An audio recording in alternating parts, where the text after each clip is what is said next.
Welcome back to Techstrong Unplugged. My name is Cassandra Chin, and today we have Hippie Hacker. Hi, everybody. So, I know you're an amazing person, and I really love a lot of your values. Oh. So, one of your sayings is, you develop people, not technology. That's right. Develop people, not software. I think it's important to when you're meeting with people and trying to work together, it's not just about the technology. It's about trying to figure out what is they're passionate about. Even with my own kids, what are they passionate about, and try to use that to help them grow. I know you started your company, II. You can explain the meaning behind it? Sure. So it actually started out as instant infrastructure. And part of that was the fascination with all the automation that we have to try to bring technology where it was usable for someone without having to know a lot about how to use it. And that evolved into being really deeply technical about stuff and realizing if you just go deeply technical, it's just noise. And being able to focus on people, I started to see I as two lowercase i's, and the lowercase I looks like a person. So trying to bring into focus that when two or more people are working on something together, that's much more fun. So we put the two i's together and dropped instant infrastructure. And we registered a .coop domain because .coop is for cooperative ventures. So that's why it's ii.coop. And most of our technologies and development are around tools for helping people cooperate on things together. What are some of these tools?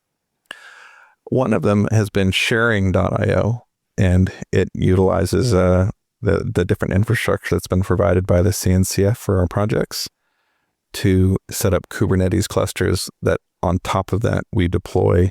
We like to call them iPods. You remember the iPods was the little music device that you could listen to by yourself, but an iPod is an OCI container that has like a development environment inside of it with a desktop and everything. And we use that to spin up working on some source code together or working on the Kubernetes conformance program so that we don't have to do it alone. So we'll actually spin one up, and then we'll usually pair programming, where II is kind of known for the way that we work together on things. And that's one of the technologies, would be sharing.io and iPod. And the other one's been a kind of a passion project over the years. Is we went to Cambodia before I was around and made bootable USB sticks for some of the kids there. And that allowed them to have a fully usable computer in their language, their own language, because most of the computers were French.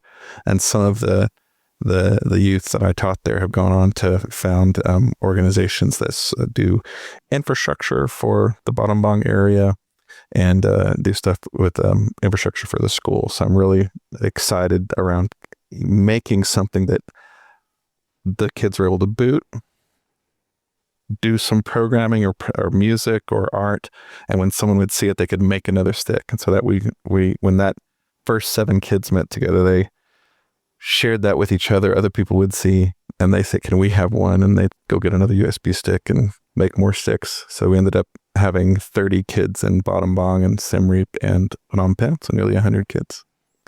And that flowed into those bootable USB sticks, kind of flowed into our work with the Cloud Native Kids Day, which is how we met. I have to tell them a bit about that. But at the Kids Day, they have a bunch of laptops that they bring in, and being able to have the kids experience actually running Linux, since we are the Linux Foundation, to do stuff like Raspberry Pi and take that home. So having a classroom environment brought up instantly, so it's the instant infrastructure part, and having the curriculum on there as well. What kind of curriculum have you experimented with on the USB sticks?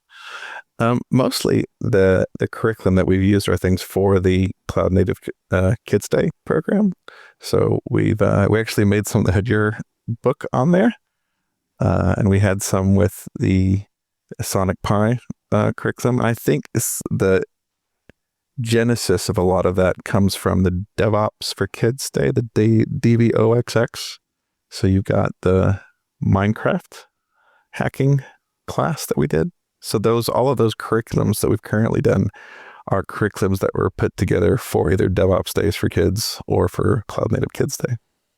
I see. And like you mentioned that you tried putting my book's curriculum on it. Yeah. Like it's on a web browser mostly. I, So I'm kind of wondering how you made it possible.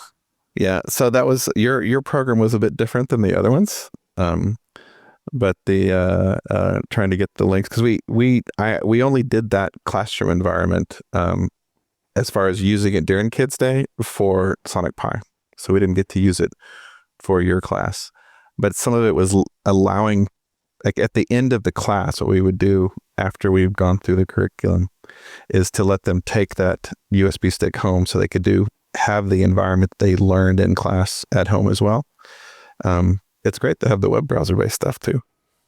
I think they're both really great. They promote like letting the kids do it at home. Yeah. And I believe you're involved at like your university. Yep. So in addition to working and hanging out with the Atlas Institute and Acme Lab, I work with the College of Engineering. There's a professor there that teaches the designing for defense, and they have a 2-semester curriculum that has a cohort of 25 students that focus on various defense programs.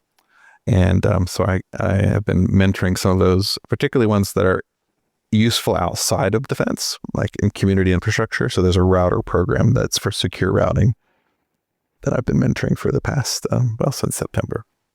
What is secure routing?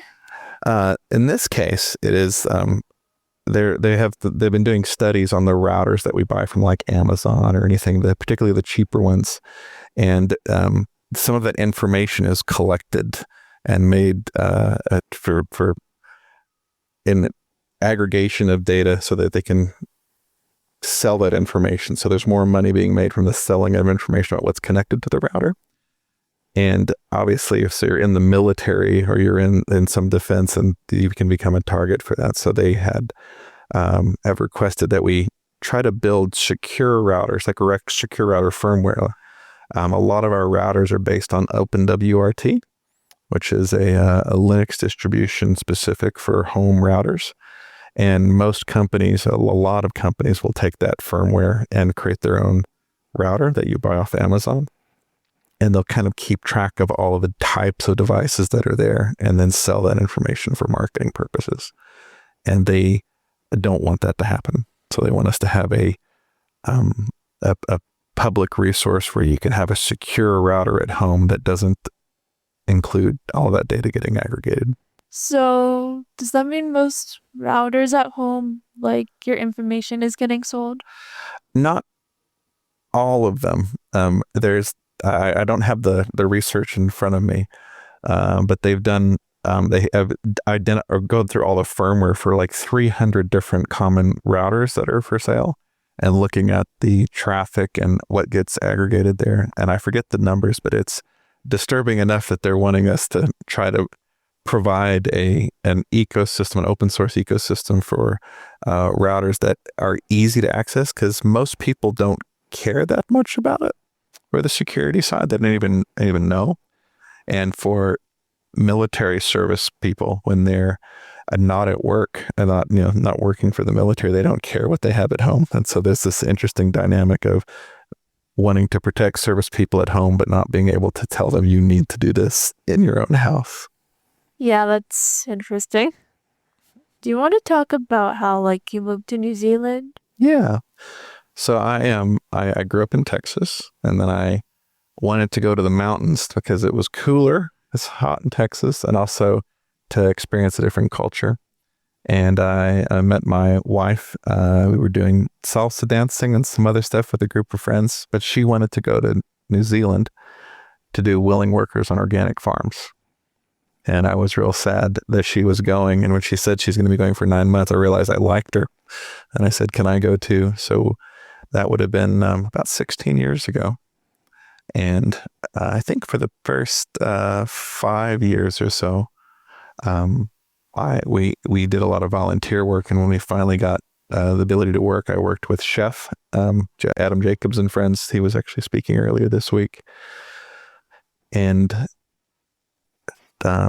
we were trying to deploy some of our nonprofit work, working with servers to deploy them on cruise ships. And that's when I was working with Chef, I met Bob Wise and Aaron Krickenberger, and we deployed data centers on cruise ships, and I wanted to deploy data centers on medical vessels.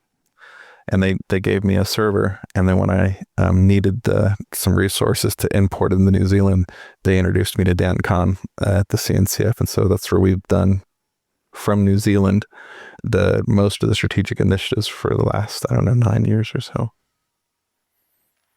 What are these strategic initiatives? So in the very beginning, when the CNCF came about, they were trying to explain the value of it and what it was. So we worked initially on the CNCF/demo, which is an archive repo now, but we were trying to bring up easy examples. This is before before all the easier ways of bringing up Kubernetes. And I think after that, it was the CNCF cross cloud CI or CNCF.CI.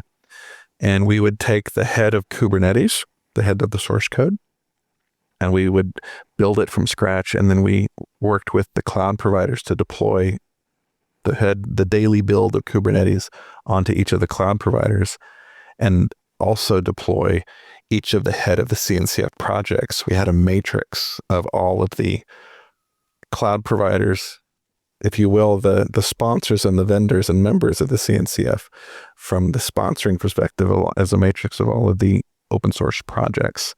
And if something would fail, we could contact either, if it was a line across the provider says Kubernetes isn't running on your cloud, or we could contact the project and say your project isn't deploying on this version of Kubernetes. After that, we did the CNCF credits, cloud native credits. So we worked with the different cloud providers to donate resources for the CNCF projects.